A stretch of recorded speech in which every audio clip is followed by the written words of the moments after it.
Welcome to WELTE every 7th. Gonna be posting these type of videos on the 7th, 14th, 21st, and 28th of every month.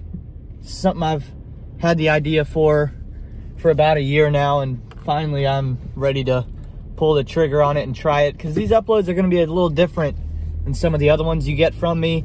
If my entire channel is meant to raise a new concept to you or to entertain you more around a subject matter, like I feel like gig work or gambling or talking about the stock market or how I invest, like the topics of the video kind of are the central focus in these WELTE every 7th videos. This is a more of a get to know me. If you're interested in WELTE himself, the content creator, I'm just gonna be talking about my life and my opinions in these uploads. So it's gonna be very me-centric, no no shtick for the video. I am like delivering food as I discuss whatever I'm discussing, but it's really not about the DoorDash at all. This is just what I do during the day. So it's basically like we're just gonna be talking, and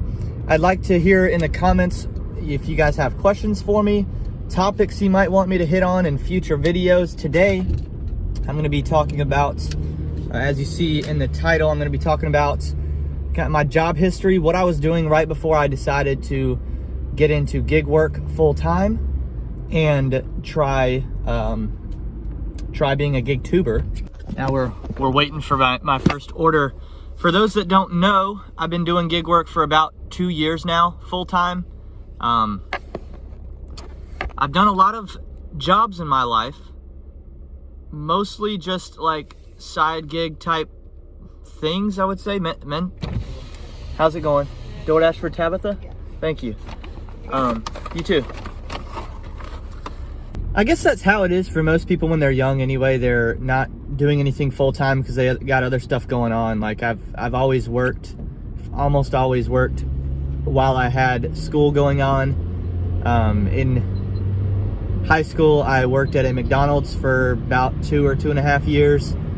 I helped grand open a McDonald's, so that was an interesting experience. I would also do, like in the weekends, I would work on a carnival crew. I would like put rides together and then tear them down at the end of the day, and all during the day I would operate one of them and, you know, hand out prizes if people win, stuff like that, just like being a carny. For a brief period, I tried Cutco sales, and that didn't really work out for me, so that didn't last long. I've done things like always, like I have been a housekeeper for people.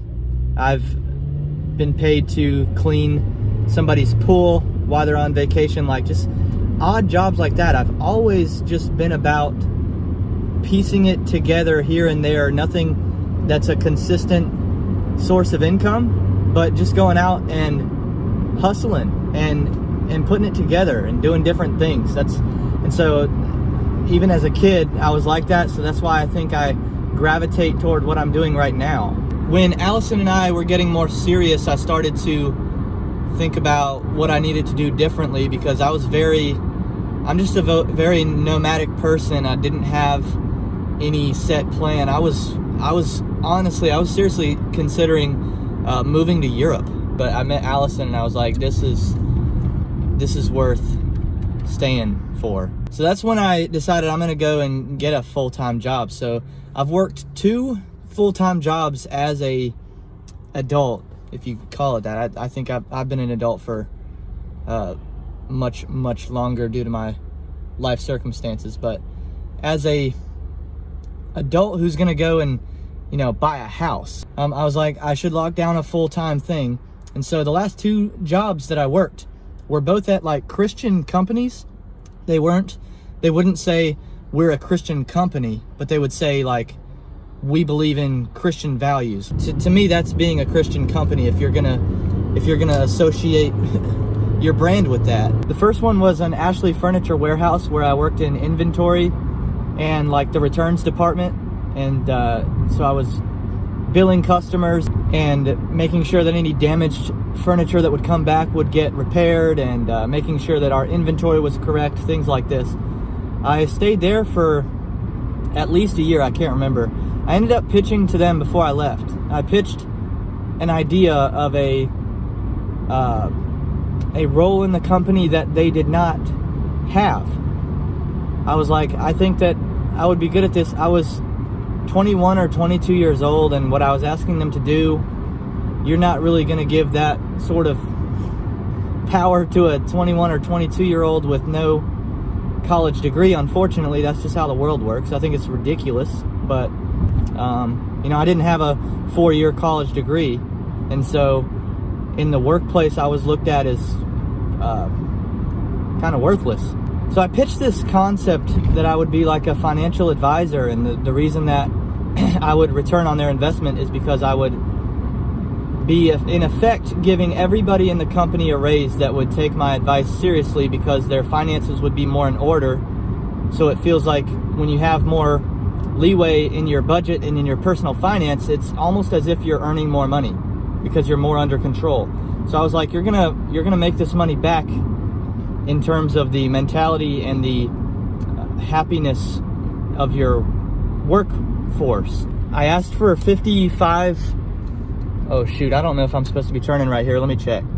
Yeah, so I asked for $55,000 a year to stay there, and obviously I was told no, which obviously I think is a major mistake. I just think to have me in the building for $55,000 a year is worth it. How's it going? How you doing? I'm well, thank you. Have a good day. You too. All right.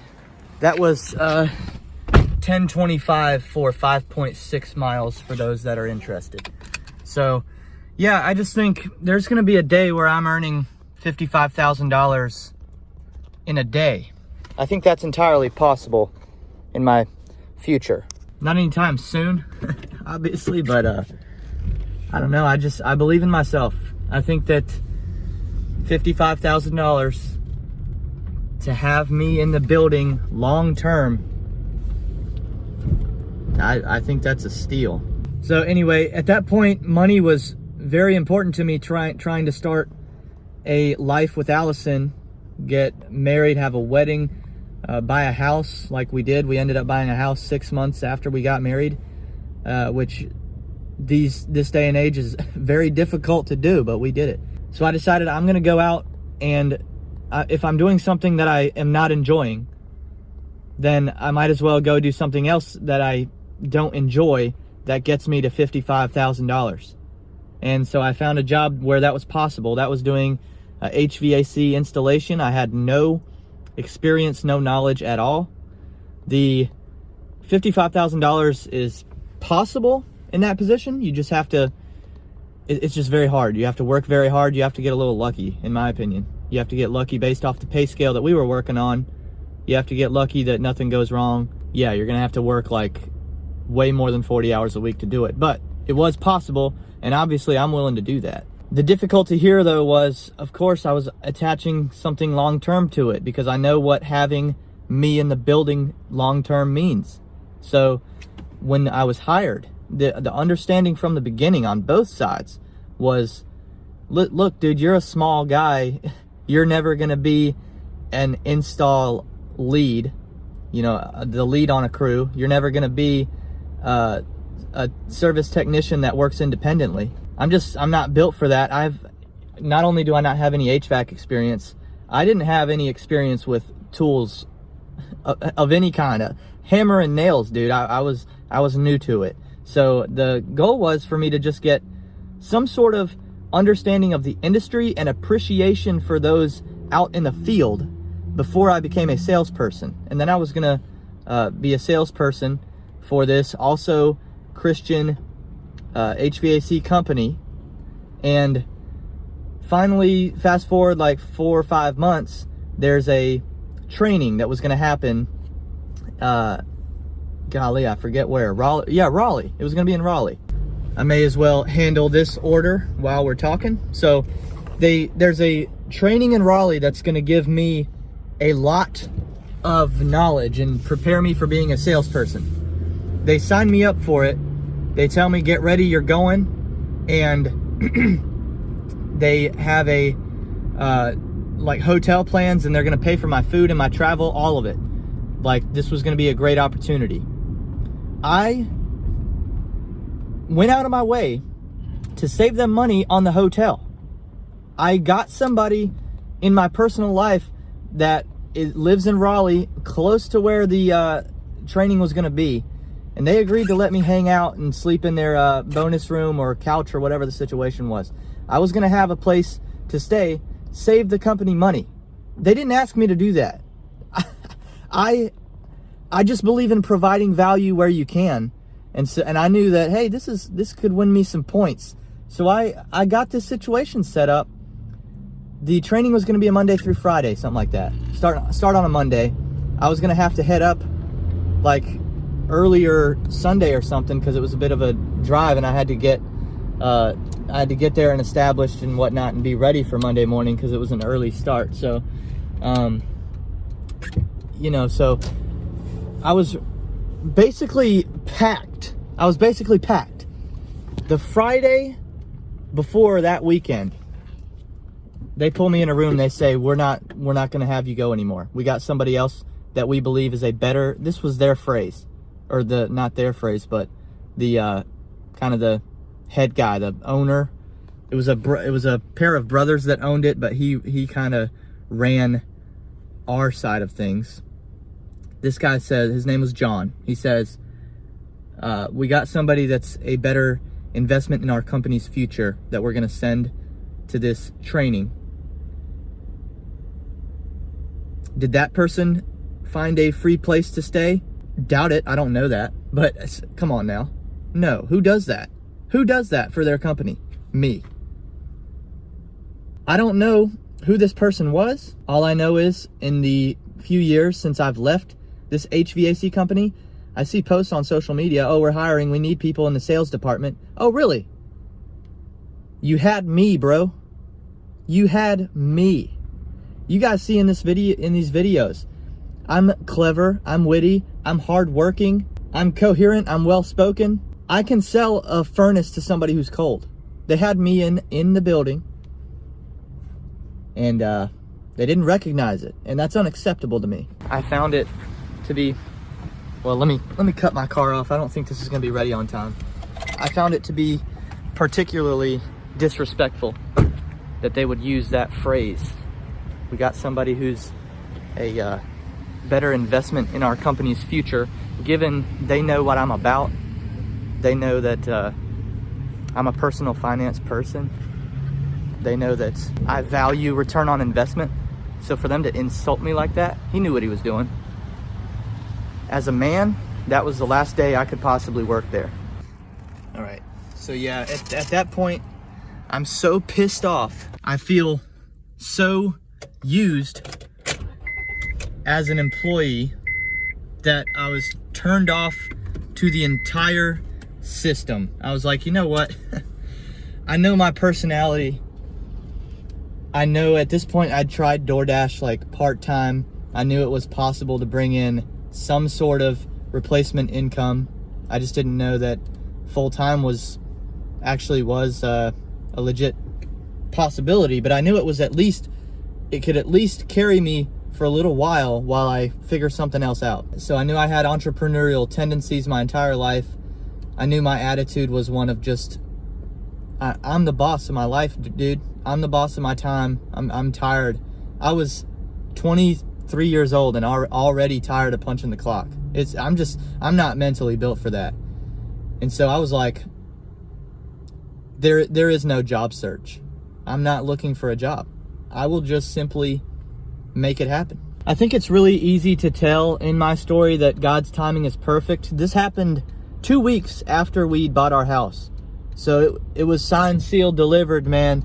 That house was going to be ours if we pay the mortgage, right? So you qualify for a mortgage based off having a guaranteed full-time income, which is complete crap because, like me, you can quit your job the day after you qualify for a mortgage based off of it.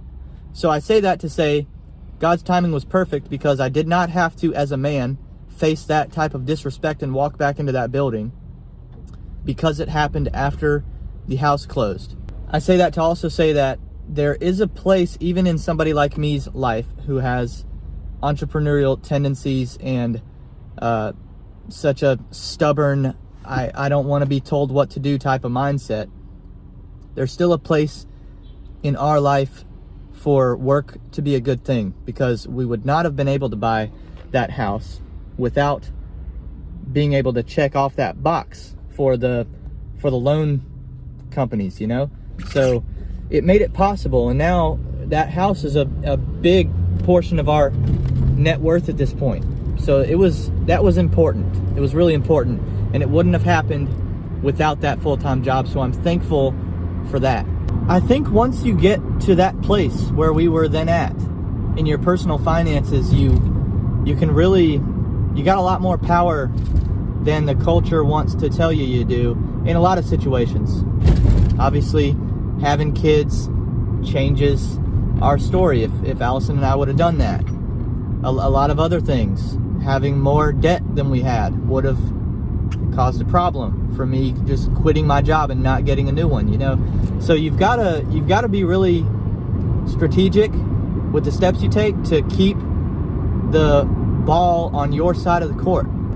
You don't want to lose leverage in life, and a lot of people forfeit it without even realizing what they're doing. So I knew for a long time, you know, if I'm gonna have kids, which I'm not sure of that, I really am not, but if I'm gonna have kids, money won't be an issue by that point. I refuse to allow. I grew up in a house where the statistics will tell you money is the number one cause of divorce, number one cause of strife and fights. I don't believe that entirely. Money's not the cause of divorce. Mishandling money and a lack of communication and a lack of plan and things like that are the actual cause. But yeah, you know, finances are the stress factor that cause a lot of problems and cause a lot of problems for kids. I knew I'm not gonna do that unless we're freaking set. But once you're there, once you can identify, okay, I can handle financially, maybe taking a step back in earnings on the short term to invest in myself long term, because there's just, you gotta be self-sufficient enough to not need somebody else to tell you what to do. There's so many jobs out here that are paying $25 an hour or less, right? That's a large portion of the population. So if you know that you're gonna be capped at whatever your hourly rate is,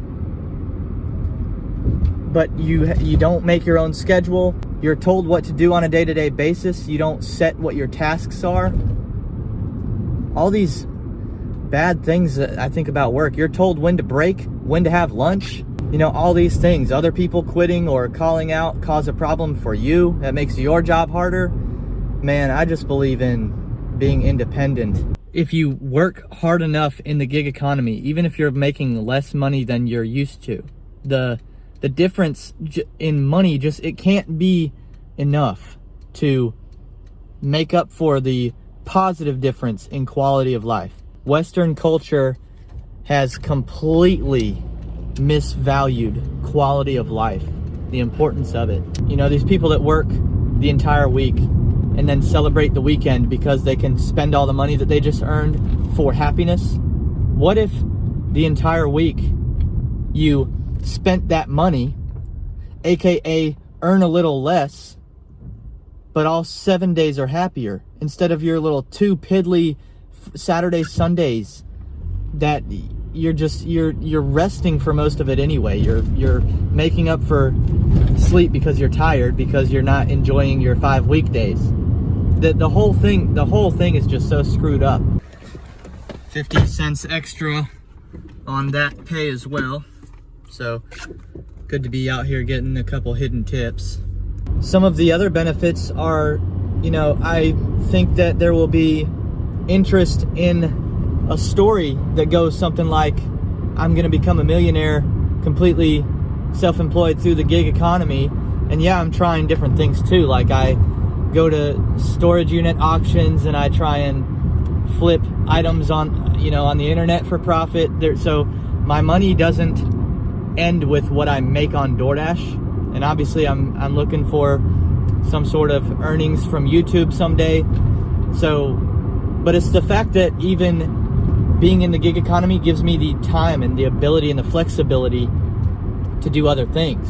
That's added value that people don't understand. I'm able to do things like do a vacation in Chicago this year, not having to ask for time off or use a set number of days that I'm allowed to have to myself. Or ask a boss, hey, can I have these days, or has somebody else already asked for them and now I don't have the ability to go to Chicago? No, I don't have to do stuff like that. I'm able to be a best man in somebody's wedding this year, and every single time he needed me to help out, I'm able to be there, right? That's called independence. There's no shot of me being able to do these things in the HVAC job. When it's busy season for them in the summer, they're not giving you a day off. In fact, they're gonna be pissed if you have to take a day off. Like one day, the weather was so bad that I could not. By the way, I had a 40-minute drive to both of those jobs. Actually, the furniture warehouse and the HVAC warehouse. It was a 45-minute drive from where I was living to get there. What a pain in the butt that is. And all the gas that I'm using, I'm spending money just to go earn it anyway. So that's why when people talk about, oh, you're spending gas to deliver food in DoorDash and Grubhub and all that, I'm like, I start from my driveway. I was driving an hour and a half every day anyway. So an hour and a half worth of driving in the gig economy, it feels free to me. So yeah, one time it was such bad weather that I could not get, it was too dangerous. I'm telling you guys, too dangerous for me to drive. Because it's also, we would start so early, it's pitch dark. So I couldn't see, and it was raining so hard that it was impossible for me to see. And I told him, I literally drove like a mile and a half and I tried. And I had to turn around because it was too dangerous. I could not see in front of me. And I said, I cannot make it in there today. And they held that above my head for a long time. For forever. There was no time that didn't leave. That might have been what injured my ability to become a salesperson, because they looked at that as you don't have what it takes, you're not trying hard enough, you don't want to be here. And it was just like, man, I can't, I'm not going to get in an accident on the way to work. I'll work the next day. And because I've always been good at personal finances, see, this is the issue.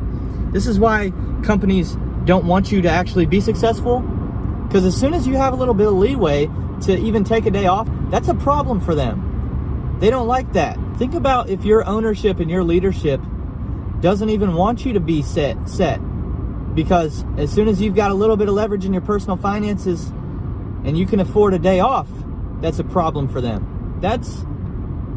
Man, I'm gonna get pissed off as I think about this. How about the added benefit of being able to make YouTube videos and draw content out of my work day? That's not something that you're allowed to do in an HVAC job. You don't have the time to set up cameras and tell a story throughout your work day, and nor would your company allow it even if you were able to achieve it. As soon as they find that, they're gonna have a problem with you doing it. So here I am, gig economy, nobody to answer to. I can sit here and make videos, tell stories, document my day, turn it into a movie, dude. And people are interested in it. And eventually you can monetize that interest if you're good enough at it. What would my price be now if I were to really consider it again and pitch a concept to a company that I would enjoy, like I did with Ashley? Would the number be 55 anymore? No. No chance. I'm telling you guys, I'm not BSing. I wouldn't even consider for a second a position that paid less than 6 figures. Instant no if it's 99,000 or less that I'm being offered. Instant no. Once we get above the 6-figure threshold with what's being offered to me, it's still, there would have to be an understanding of certain things. I'd have to be allowed to do certain things. My ability to have a internet presence is extremely valuable to me. So if they're going to say you can't value making YouTube content during your day, it's a no. So I think I'm going to keep it there for the first WELTE every 7th and just see kind of what the response to this is. I've got 75 more years worth of talking to do in my life. So, you know, I'll save more for next time. I hope you found it worth your listen. We'll do another one of these in 7 days on the 14th. I still have more videos coming that aren't WELTE every 7th episodes though. So I will still see you tomorrow on WELTE.